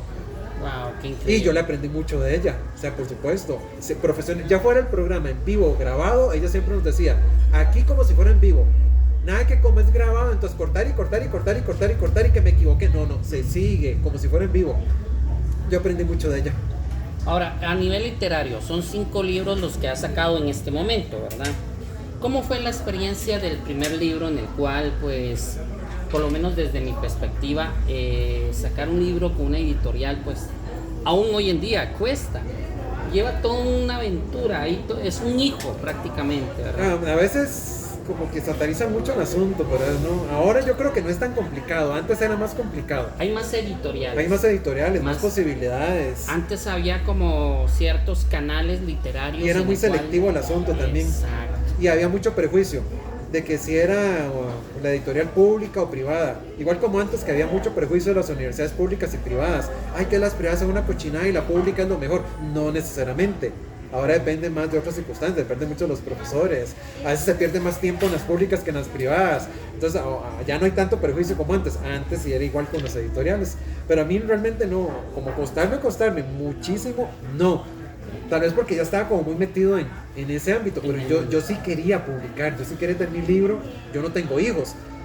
Pero me imagino que quienes tienen hijos debe ser como la misma satisfacción cuando uno le dan el libro, siente como es mío, es parte de mi esencia, qué orgullo tener mi hijo. Este es mi primer libro, que se llama Mi propio tiempo, que este fue en el 96. 96. Sí, hace años, hace siglos. Ya con las fechas. En el 97, fue en el 97. Fue súper joven. Tenemos a Carlos en Díaz. En la época del copete y de mucha laca, que yo me caía y no me pasaba nada, yo rebotaba en el suelo. Se movía todas las hojas y todo menos el copete. Que es que 97 yo tenía 18 años. Increíble cómo pasa el tiempo. Sí. Este libro es de poesía como intimista, que es la poesía. Es como más ontológico. ¿Qué es el ser? ¿Se consigue? No, ya no. ¿Con qué editorial? Esta la saqué con editorial Mirambel porque Teresita Aguilar Mirambel, que fue diputada, era muy amiga también, el mismo grupo de intelectuales de Marina, de Rosemary. Entonces doña Marina también, yo le dije que quería sacar un libro y yo tengo que llevarlo a la Universidad a la editorial de la Universidad de Costa Rica, y la misma Marina me dijo, dice Carlos, ahí dice, son muchas vaquitas sagradas. Me dice, y vos sacas el libro, porque a mí me pasó, vos sacas el libro, no lo llevan a editoriales, no le dan publicidad, lo dejan ahí empantanado, tiene que ver uno cómo se lo dan, y tenés que dar la platita, y si no les gusta el dibujo te lo cambian, si no les gusta el otro te lo cambian, si no les gusta la letra te lo cambian. Me dice, si podés sacarlo con otra editorial, dice, genial, dice, por ejemplo, yo quiero sacar ahora uno con Teresita, ¿quién es Teresita Aguilar? Teresita Aguilar es odontóloga, presidenta de la Junta de Pensiones, ella es muy buena, tiene una editorial que se llama Editorial Mirambel, yo te voy a contactar con ella, y me contactó con Teresita, y Teresita divina, y por supuesto hizo un análisis, tenía una filóloga que después fue profesora mía también, ella revisó el texto y dice, no, eso está divino. Yo se lo presenté a Yadira también, y Yadira, amigo mío, eso está para publicar. Le digo, Yadira, pero es que si lo publico con una privada, me dice, ¿cuál es el problema? Dice, todo depende de cómo se mueva. Dice, yo conozco muchos que sacaron de editoriales de las universidades o públicas, y nadie los conoce. Y conozco de gente que lo saca de privadas y tienen mayor difusión. Y eso depende mucho de que uno se mueva. Entonces lo saqué el primero con este Mirambel, ahí seguí con Mirambel en varias, y sí, tuvo bastante promoción, la presentación estuvo muy bonita en el Centro Cultural Mexicano. Todas las presentaciones mías han sido en el Centro Cultural Mexicano, asistencia pero exagerada, por ahí anda mi ahijado grabando, y mi ahijado ha ido a presentaciones mías, y que no es por rajar, pero es cierto, o sea, 300, 400 personas en un lugar de pie. Cuando uno ve, yo he visto actividades culturales, presentaciones de libros, que uno dice, ¿de dónde está la gente? Con costos van 10, sí. Y seguro es el hermano, la hermana, el papá y la mamá. O sea, me da mucha nostalgia ver eso en las presentaciones mías. Y están las fotografías, están los videos, pero repleto, que yo veía que entraba gente, en el segundo, Aguas en Celo, entraba gente, y todavía la hora entraba gente, pero era exagerado. Y yo decía, bueno, yo me muevo mucho también, tengo mucho apoyo de los medios. Este primer libro, ¿cuánto duró en escribirlo? No, este fue rápido. Este sí fue. Por rápido hablo yo así como tal vez en meses. Lo que pasa es que yo no escribo todos los días. También se tiene esa idea de que los escritores escriben todos los días. Pues yo no sé, podrá ser que algunos escriban todos los días. Yo no. Y hay periodos también de inspiración. Hay periodos que tal vez en una semana hago un montón, y pasan otro en meses que no hago nada. Tengo varios años de que no hago poesía. Tal vez como me he dedicado más a la parte de revisión de tesis, a Panorama, al programa de tele, entonces no me he vuelto a sentar como a escribir poemas. Pero este fue como rápido. Después de este ya me entró la espinita como de quiero otro. O sea, no me voy a quedar solo con uno. Entonces en el 2000 vino este que es Aguas en Celo. En el 2000. Que este es de poesía erótica. Este se llamaba Aguas Desnudas. Pero precisamente una vez que estaba en la casa de doña Rosemary, le di el libro y ya lo leyó y me dice, no, Carlos, esto está como muy intenso, esto está como muy candente, no está vulgar, dice, está erótico, pero sí está muy pasional. Dice, Aguas Desnudas, no, dice, está como, a lo que uno lee aquí, a Aguas Desnudas como que no hay concordancia, pongámosle un título como más fuerte. Y me hace, Aguas en Celo. Y yo, sí, Celo, sí, está muy bien estar en Celo. Estamos en Celo, sí, y se quedó Aguas en Celo. Este también tuvo bastante éxito porque además en esa época había literatura erótica, pero eran como poemas, no era como el libro completo. Y este es el primer libro así como completo. Además de que en aquella época el erotismo lo manejaban mucho siempre como un fin. Ajá. O sea, se valía, sí, la atracción al cuerpo, al vanagloriar el sexo, pero con el propósito de ya sea tener pareja o tener hijos. Sí. Este no, este es libre. O sea, disfrútelo, vívalo. Pasional. Y en la presentación, Ivonne Robles, que era la directora de la escuela de filología, bueno, a mí me parece un poquillo más viejillo, pero tengo como un estilillo más o menos. Sí. Tiene el mismo pose y todo. Sí, bueno, por lo menos. Desde hace años, o sea, 25 años, o sea, también casi prehistórico.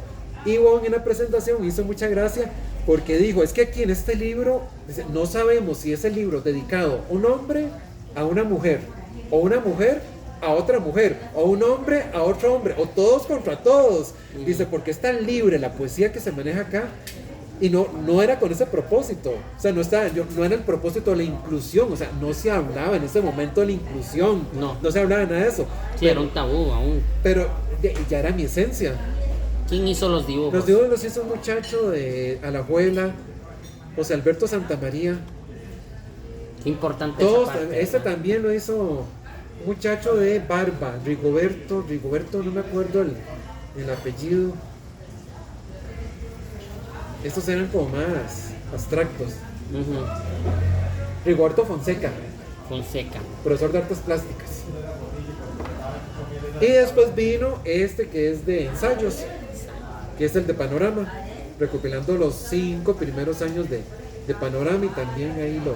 ¿Qué es lo que viene? ¿Qué trata exactamente? Todos los comentarios, ensayos, todos los comentarios y... del Día del Padre, de la Navidad, de la educación, de política, de la Virgen de los Ángeles, del Día de la Madre, de la corrupción, o sea, diferentes. ¿Qué año? Este fue en el 2003. 2003. Después está Soles de Barro, que ese no conseguí, no tengo. Y el último, el más reciente, porque de alguna manera en mi vida siempre he tenido mucha la inspiración femenina, por alguna razón. O sea, papá, por supuesto, fue importante, pero mamá para mí es y será mi universo, pero exageradamente. Mis abuelitas Nelly y Violeta también, unas grandes inspiraciones en mi vida. Como comenté, en la escuela también, la niña Hortensia, la niña Grace, o sea, personas pero divinas que fueron una gran inspiración. En el colegio, Norma, Cristina, Hilda también. En la universidad, Yadira, Rosemary, Marina, Inés, tía Florita, o sea, siempre ha habido, por alguna razón, como mujeres muy importantes en mi vida. Siempre la presencia femenina ha sido fundamental. Entonces, siempre que yo escribía, y siempre en la universidad hacía muchos trabajos con la temática de género, personajes femeninos como Clitemnestra, Penélope, siempre agarraba todos esos los femeninos de la literatura para darles como otra versión. Siempre me gustó, como Agua para Chocolate, el personaje de Tita, Paula, Isabel Allende, siempre me fui por esa orientación. Y yo siempre dije, quiero hacer un libro honrando esa presencia femenina en mi vida. Un libro que desmitifique un poco todo ese machismo, el sistema patriarcal, como que lo cuestione, también cuestionar a esas mujeres que han querido estar en esa línea o que han educado desde esa filosofía, rescatar también a las mujeres que han roto ese sistema, y también una parte del poemario decir, no, pero no son solamente hombres por allá y mujeres por acá, o sea, es un trabajo en conjunto, o sea, trabajar solidariamente. No es que el ser feminista es que ahora los hombres no importa porque yo soy hombre, o sea, yo represento a ese sector, ese grupo. Tampoco voy a decir que no sirven para nada, porque sí, también hay hombres muy valiosos y muy metidos con la causa de género, como también no vamos a decir que todas las mujeres son divinas, tampoco se trata de eso, pero entonces lograr como un trabajo en conjunto, o sea, no se trata de hombres por allá y mujeres por acá, no, trabajar de manera solidaria. Entonces siempre le di como vuelta y vuelta y vuelta, y hacer poemas específicos para esas mujeres que habían sido inspiración. Entonces yo comenzaba como a escribir, llevé la maestría, y en la maestría de literatura tuve también el gran honor de ser estudiante de doña Emilia Macaya, otra persona, gran intelectual, escritora de este país. Ella nos daba un curso de género, y precisamente el trabajo de investigación, yo le dije, profesora, yo puedo hacer un poemario, unos poemas. Por supuesto, Carlos, que más creativo. Le presenté los poemarios y me dice, pero eso está divino, Carlos, eso es como para que lo publiques. Entonces me inspiró más, y yo dije, voy a ir haciendo poemas. Ese sí me tardé. Yo creo que duré unos 5 años más o menos haciendo un poema por acá, otro poema por allá, otro por acá, y ya cuando tenía más o menos ahí la base, sí me fui una semana completita a un hotel de montaña. Ajá. Una semana completa. Ahí a revisar, ordenar, esto lo pongo en este capítulo, esto lo pongo acá, que le quito, que le pongo, lo ordeno, hasta que ya este libro está listo. E hice poemas para ciertas mujeres en específico, para Rosemary, para Marina, para la Madre Teresa, por ejemplo, para Amanda Miguel, que esa es otra historia, que Amanda Miguel, la cantante, ha tenido otra gran influencia en mi vida, para mamá, para mi mejor amiga. Entonces hice el poema, ya el poemario, se lo presenté otra vez a Teresita. Ahí sí también siempre me he dado vueltas, y yo decía, en algún momento voy a llegar a cierto nivel, tal vez de profesional, que me va a permitir con toda la humildad del mundo decirle a doña Rosemary, decirle a Yadira, Yadira, ¿usted cree que usted me puede escribir algo en mi libro? Porque por supuesto esa era mi realización, que ellas dieran sus aportes, solo que yo respeto mucho, jamás les voy a llegar a los talones a ellas, jamás. Pero sí, saber que ellas iban a tener el material mío y decir, sí, Carlos, sí, yo voy a escribir algo porque yo siento que es valioso. El nombre de ellas, que ellas tuvieran esa humildad de decir, sí, mi nombre va a estar ahí. Entonces con el libro yo le dije a Yadira, y me dice Yadira, por supuesto que yo te voy a escribir, por supuesto que un gran regalo para mí. Entonces en la contraportada aparece el escrito de Yadira, muy bonito, donde ella dice que rompe esquemas. Hay un documental en YouTube lindísimo donde Yadira habla, que dice que desde que yo estaba jovencito ella vio esa esencia mía y que ella le extrañaba los primeros días que me hablaba conmigo, que cómo era posible que un hombre tuviera tanta sensibilidad. ¿En qué año fue que se sacó este? Ese fue en el 2000, tengo que ver fechas, creo que fue en el 2003. 2000. No, en 2013, no sé, 2012, ahí está, 2012. 2012. Ahí para que lo busquen, está pero genial, está. Y es que cada libro tiene un matiz, tiene una historia, tiene Sí. una forma, un alma.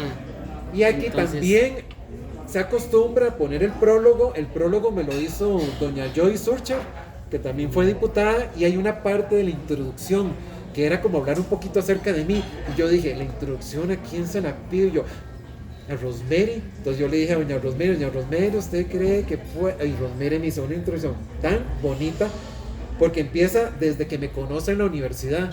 Entonces habla desde que me vio ese primer día en generales hasta el momento de que se publicó el libro, y termina de una manera tan hermosa. Por supuesto que yo, cada vez que ellos me mandaban lo que ellos hacían, yo terminaba llorando, ¿verdad?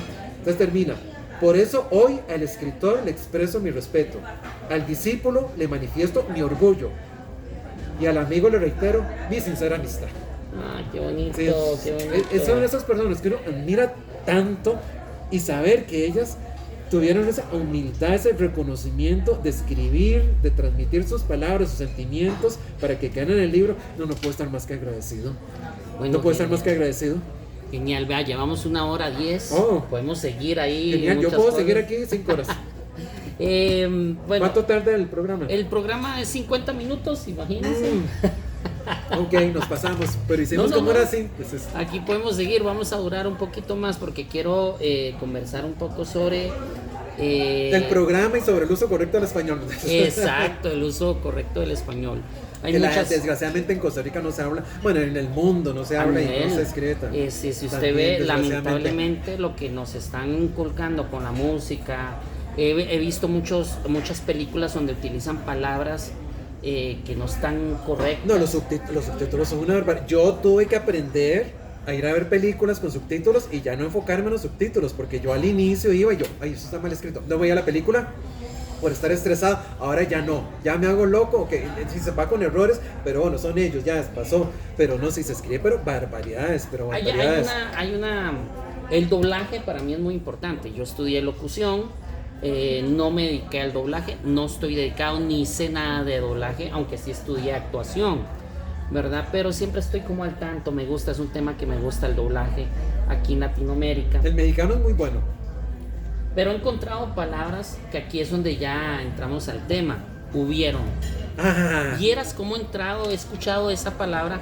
En Semana Santa hubieron muchos accidentes. Aquí habemos 3 personas. Habemos. Yo le digo a los chiquillos, ustedes pueden cometer a veces errores de queísmo, repetir mucho el qué, repetir mucho una palabra, todavía muletillas como este, pero si ustedes dicen hubieron y la gente conoce la regla, ese sí es de los errores garrafales, que la gente los va a volver a ver y los va a prejuzgar de una manera, a no ser que ustedes no tengan educación formal.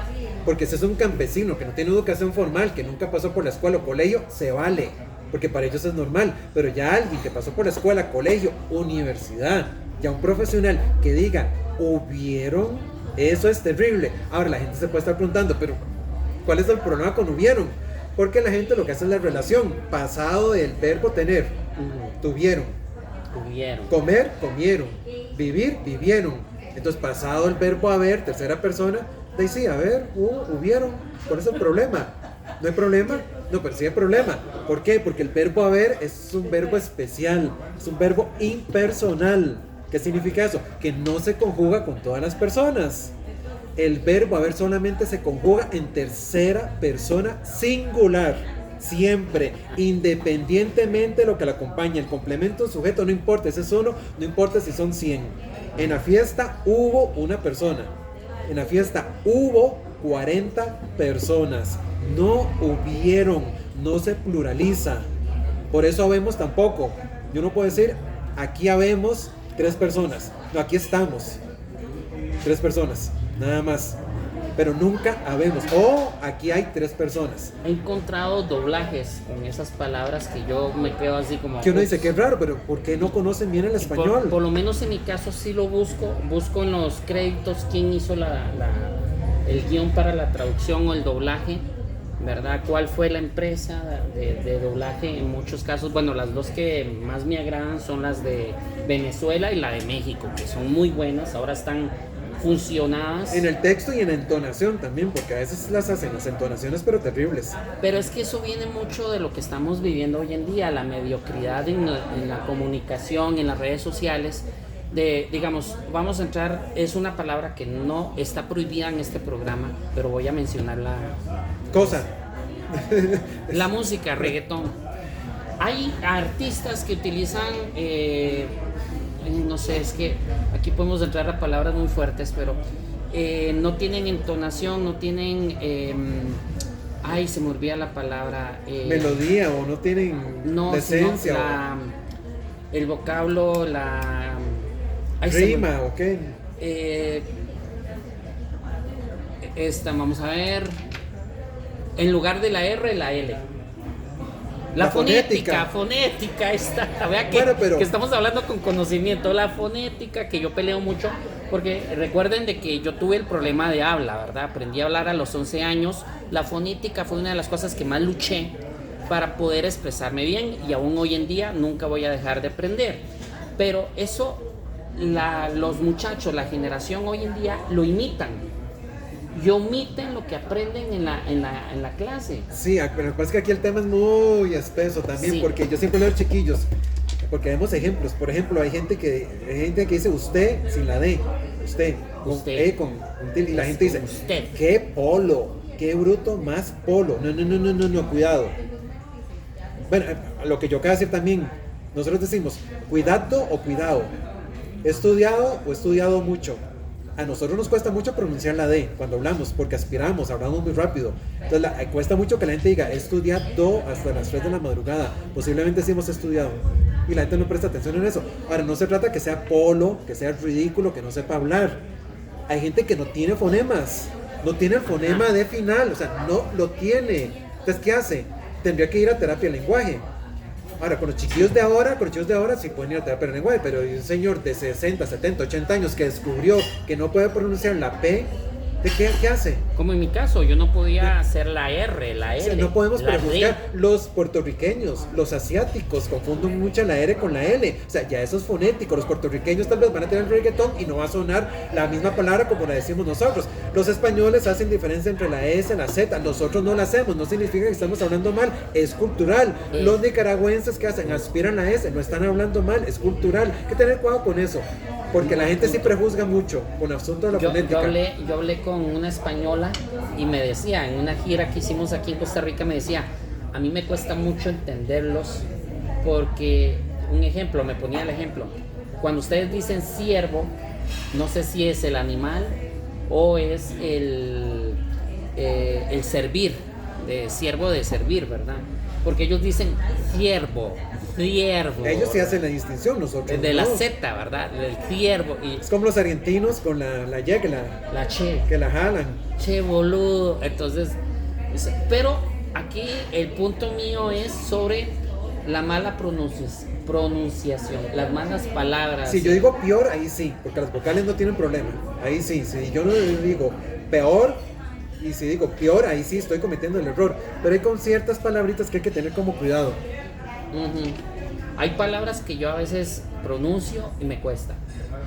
Que de hecho un día de estos me mordí la lengua por intentar de hacerlo bien. No sé si es secuela de lo que tuve de la infancia, no creo, tal vez. A mí me hace gracia cuando los chicos están estudiando otro idioma, por ejemplo inglés, y los profesores dicen, tiene que pronunciar perfecto, o sea, pero no se puede pronunciar perfectamente. No, primero no vamos a pronunciar como un hablante nativo. Segundo, si tengo los dientes muy grandes, muy chiquitillos, si tengo frenillos, si me mordí, todo eso afecta o sea, no va a pronunciar igual el que tiene frenillos al que no tiene frenillos. O sea, todo eso se tiene que entender. Corrígeme. El hubieron sí existe, pero es una parte de un carro. ¿O me estoy equivocando? No, nunca he escuchado que sea parte del carro. Sí existe el verbo haber en plural. Ajá. Por ejemplo, si ellos, pero no hubieron, no con o, sino si ellos hubieran ido al cine, habrían conocido a la actriz. Pero ahí el verbo haber es el verbo compuesto. O sea, el verbo haber más participio. O sea, es un tiempo compuesto, ahí sí, pero cuando es el verbo haber solito en oración, no se puede pluralizar y en cualquier tiempo. En la fiesta habrá una persona, en la fiesta habrá 40 personas. En la fiesta pasado había una persona, en la fiesta había 40 personas. Nada de habrán, habían, hubieron, nada, no se pluraliza nunca. Hijo, sí. Ahora, para poner porque ya estamos 1:20 prácticamente. Pero le dimos lo de lo hubieron, eso sí, está interesante. Es interesante.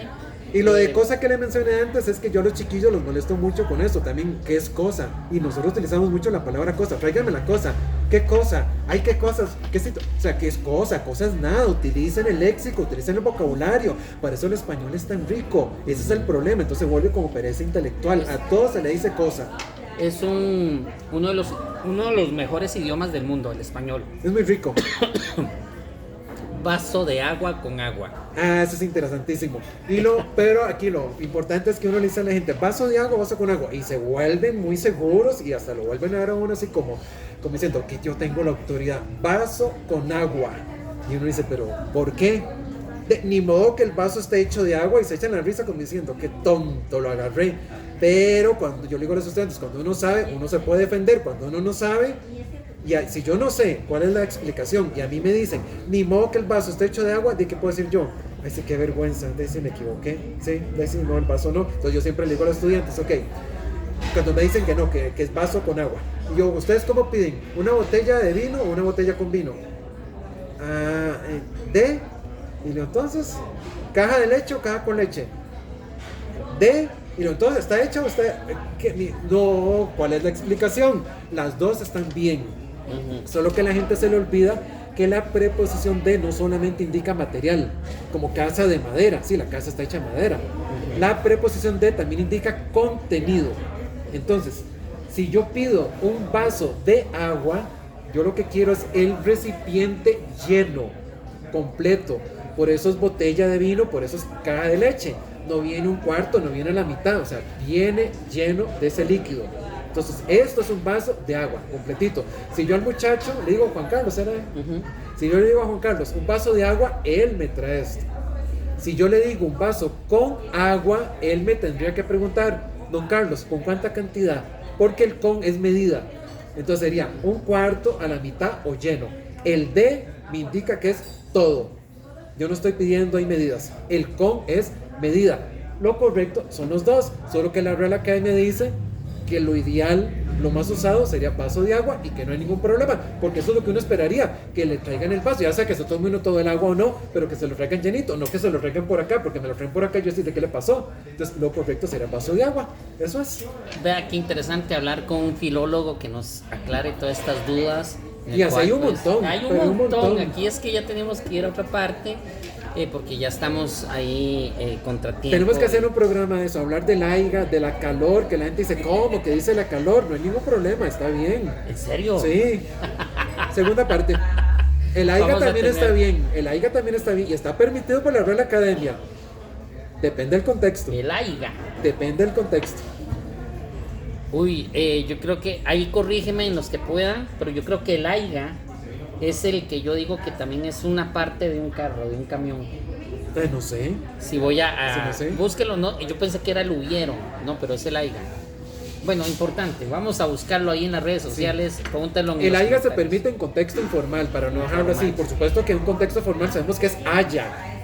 Ojalá haya mucha gente en el restaurante, no haya. Pero lo que estábamos diciendo antes, si la persona no tiene educación formal, si no tiene el conocimiento del idioma y ha escuchado toda la vida, aiga, para esa persona es normal. Pero por eso la Real Academia permite ese tipo de situaciones para no discriminar, porque hay gente que habla de esa manera. Ahora, si no se le permite, no se le justifica a un estudiante, ya a un profesional que ya se supone debería conocer su idioma, nuestro idioma. Aquí en 2 minutos, lenguaje inclusivo. ¿Cómo lo ves? Genial, aunque también con sus reglas y dependiendo el momento. Hay universidades, hay institutos donde piden hacer los escritos, las tesis, los trabajos desde el lenguaje inclusivo. Aunque yo no esté de acuerdo, por lo menos saber qué es.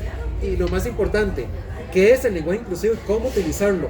porque la gente piensa que el lenguaje inclusivo es nada más cambiar lo masculino a femenino, vaso, basa. No se trata de eso, tampoco se trata ahí de inventar y de ir en contra de la normativa. Entonces, los y las, no, tampoco se trata de estar poniendo los, las, los niños y las niñas, porque el problema con esto es que el texto se hace más grande. El lenguaje inclusivo es buscar ciertas palabras, ciertas estructuras, donde no se note que está nada más ahí abocándose solamente a un sector o que está discriminando a otro. Por ejemplo, en lugar de estar diciendo los niños y las niñas, yo puedo decir la infancia, la niñez. Esa palabra me abarca todo. O sea, ¿qué cuesta? Es otra estructura. O los hombres que se dedican o los enfermeros, entonces, los enfermeros, nada más ponemos quiénes se dedican a la enfermería. O sea, podemos utilizar pronombres. Y ahí no estamos en contra y no estamos diciendo que soy súper feminista, que soy machista. No, hay que tener mucho cuidado con el lenguaje inclusivo. Pero lo importante es que existe, no hay que satanizarlo. Si yo no lo quiero utilizar, perfecto. Si no estoy de acuerdo, perfecto. Hay gente que lo ha utilizado precisamente para más bien agarrarlo e irse en contra de cierto sector, que ha pasado con muchas feministas, que más bien lo utilizan como para discriminar a los hombres. No se trata, el lenguaje inclusivo no se está buscando discriminar, pero sí está buscando romper ese tipo de prejuicios. Entonces yo no lo veo mal y yo lo he utilizado. Ahora, si una persona no lo quiere utilizar, entonces no pasa nada, si no se lo exigen. Lo que pasa es que el lenguaje inclusivo entra en lo que se conoce como lenguaje políticamente correcto. Ahora en política es muy común, porque si yo no hablo en femenino, entonces las mujeres se pueden ofender. Una estudiante me preguntaba, Carlos, tengo que hacer una presentación en una empresa, ¿y qué hago? Es en la tarde, ¿qué digo? Señores, señoras, o como ahora que están utilizando el entonces niños, niñas, niñas, o sea, ¿qué digo? No diga nada, o sea, ¿para qué tiene que decir? O sea, es innecesario, nada más diga buenas tardes y ya. ¿Para qué tiene que decir si es hombre o mujer, el que se siente hombre, el que se siente mujer? O sea, ¿para qué? No es necesario, nada más directo al grano. Buenas tardes, comienza con su presentación. Esa es parte de las estrategias del lenguaje inclusivo. ¿Qué tener cuidado con esto del lenguaje inclusivo? Pero de que existe, está de moda, hay gente que lo está utilizando, no está de más conocer a ver de qué se trata. Si yo no conozco, prejuzgo. Si yo ya lo conozco y no estoy de acuerdo, perfecto, no lo utilice. Pero si alguien me dice que lo tengo que utilizar, entonces que o pierdo el trabajo o no lo utilizo. Ahí verá la ética de la persona al final. Perfecto, bueno, nuestro invitado de hoy, el escritor, filólogo Carlos Díaz, en el cual pues hemos estado conociendo su historia, hemos estado conversando de muchos temas y demás. En estos minutos, en un minuto, 2 minutos. Así vamos, de 2 minutos, 3 minutos, 5 minutos, pero bueno, genial. Un consejo que usted nos pueda dar a todos los que estamos aquí en el programa, que le salga de su corazón, unas palabras, un versículo, lo que usted desea, algo positivo, que nos pueda pues dejar. Es que consejos, qué difícil, que sé quién no es uno para dar consejos, pero por lo menos una experiencia de vida o lo que me ha servido a mí. Amen la vida, aprovechen la vida segundo a segundo. En cualquier momento vamos a trascender. No pensemos de que como estamos jovencitos, de aquí a 5, 10, 20, 15 años, no. Y piensen muy bien en algún momento, en la noche, cuando estén en paz, ¿cuál es el propósito de vida de ustedes? O sea, ¿por qué estoy en este mundo? ¿Por qué en este país? ¿Por qué en este cuerpo? ¿Por qué con este nombre? ¿Por qué en esta familia? Ya sea que tengan problemas o no, circunstancias que tal vez ustedes no están como tan de acuerdo, siempre va a ser así. Hay gente que le va muy bien, hay otras personas que no les va tan bien. Pero sentirlo, bueno, que estoy en esta vida y todavía el universo, la energía, Dios, quien sea, me está permitiendo vivir. Entonces dejar un legado positivo. Y el legado positivo no estoy diciendo de ganar el premio Nobel, de ser el super político, el presidente, de ser la gran figura de la televisión. No se trata de eso. Es transmitirle a las personas que están alrededor de ustedes alguna enseñanza, dejarles una huella positiva. Que la gente piense en ustedes y piense en bonito. Y cuando ustedes ya no estén, cuando uno trascienda, que la gente diga, sí, bueno, era buena persona. Y que ustedes lleguen al momento, al fin del día, y que ustedes se sientan en paz. Creo que la paz es la felicidad. A veces la gente no cree que es la felicidad. Yo siento que es sentirse en paz. Es llegar y decir, sí, lo he hecho bien, hice mi esfuerzo, tal vez mi trabajo no me gusta tanto, tal vez mis hijos me generan mucho problema, tengo que pagar esto, que la pensión, que los conflictos en la casa, que tengo que estudiar, que tengo que trabajar, que tengo que hacer proyectos, pero bueno, pongo mi esfuerzo, o sea, es lo que me tocó vivir, pero lo estoy haciendo y lo estoy haciendo bien, con dignidad y respetando eso que tengo que hacer. Eso es respetarme a mí, eso tal vez es ahí vivir en paz. Entonces pensar muy bien el propósito de vida, aprovecharlo al máximo y agradecer todo lo que uno tiene día a día para cuando ya uno tiene que trascender, de trascender tranquilamente. Listo, vea. Eso fueron como muchos consejos de uno, ¿verdad? Carlos, aquí hay un segmento que lo he hecho desde el principio. Oh, qué miedo, ¿cuál? No sé. Es el reto al invitado de hoy, Un reto. patrocinado por Giovanni Víquez de Máscaras Tulevieja KFX. Dígame una cosa, ¿cómo estás en artes plásticas? Yo dibujo el muñequito con el palito y como tipo ahorcado. Ok, artesanía, ¿cómo lo ves? Antes hacía, pintaba cerámica, Ok. pintaba, no hacía, ¿verdad? Vea, el reto es este. Vamos a ver si lo acepta. Que hagas una careta, una máscara, pero de tu rostro. Ahora, No, ahora no. yo voy a hacer un dibujo, yo. Eso lo vas a hacer con su debido tiempo, obviamente con todo lo que hacemos durante nuestros compromisos y demás, pero en el momento que usted diga, bueno, ya hoy quiero como formar una máscara, voy a hacerla basado en mi rostro. Siempre he querido tener una máscara mía. Ok. Pero si la hago yo, no creo que vaya a salir como muy que digamos, pero bueno. No importa la técnica, puede ser en cartón, en papel, empapelado, en papel maché, en fibra de vidrio, en barro, como usted quiera, pero que sea una máscara tuya. Cuando usted lo haga, me manda un video mostrando de 1 minuto máximo, mostrando que hizo la máscara y yo lo paso en las redes Ok, sociales. está bien. Yo lo Sí, acepta. sí, está bonito. Ahí está, vea, el reto. Primero tengo que del- investigar, ¿verdad? Cómo se hace la bendita máscara, porque me acuerdo de la escuela que se hacía con globo, nada más, pero además de ahí no me acuerdo. No importa cómo la haga, el asunto es que sea muy parecido a tu rostro. Ok, está bien. Ok, voy a Tengo que buscar contar. contactos de mascareros, por favor me pueden llamar para contactar, no estoy molestando. Mucho gusto, mascarero. Ah, ok. Bonito, ¿verdad? Ok, el mayor homenaje que hace un mascarero es hacer la máscara de una persona. Eso es lo mayor que puede hacer un mascarero. Cuando uno hace una máscara de su propio rostro, es demostrar que uno es un ser humano, es un pecador, y ante Dios estamos para cambiar. ¿Sabía usted eso? Sí, pero ya me dijeron pecador al final. Pero no, No, importa, es todos- broma, es broma. Yo sé que todos yo sé. Entiendo la idea, por supuesto. Excelente, bueno, de esta manera nos vamos a despedir.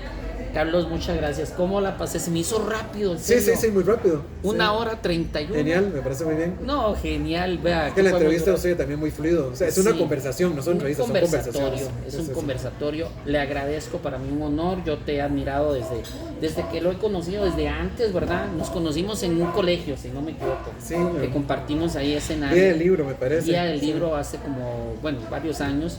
Y bueno, ¿qué más? Que ahora está aquí en el programa. Qué honor, para mí es un honor. Pero es que el honor es Eso es, no, eso es un homenaje para mí. Así que excelente. súper agradecido. Dios me lo bendiga, que Y siga. a la audiencia pues, que siga, por supuesto, apoyando a Fabián. ahí para que estén ahí. Que son de los programas positivos. Ahora que hay tanto problema ahí en la televisión, en programas, en redes, y que a veces no dejan mucho. Que es válido, por supuesto, pero a veces no es de tanto valor, no construye tanto intelectualmente, espiritualmente. Entonces hay que agradecer que existen este tipo de programas. Y recuerden, estamos aquí en Cala Restaurante, que está aquí en Heredia. Vamos a decir otra vez a batear. Ahora sí, ya 100 metros de la Ferretería Brenes, 100 al metros norte, al norte y 25 al este. al este. Entonces, para El que se lugar es la- muy lindo. es Así como ustedes ven lindísimo. esta parte de la naturaleza, pero es enorme. Oiga, llegan pájaros y demás. Sí, Está bonito, Sí, muy me bonito. gusta. Bueno, en todo caso les agradezco, comparten el programa en las redes sociales con sus amigos en WhatsApp, en grupos y demás. Les agradezco. Para el próximo programa, ahí tenemos sorpresas. Dios me los bendiga. Muchas Un gracias. placer, chao.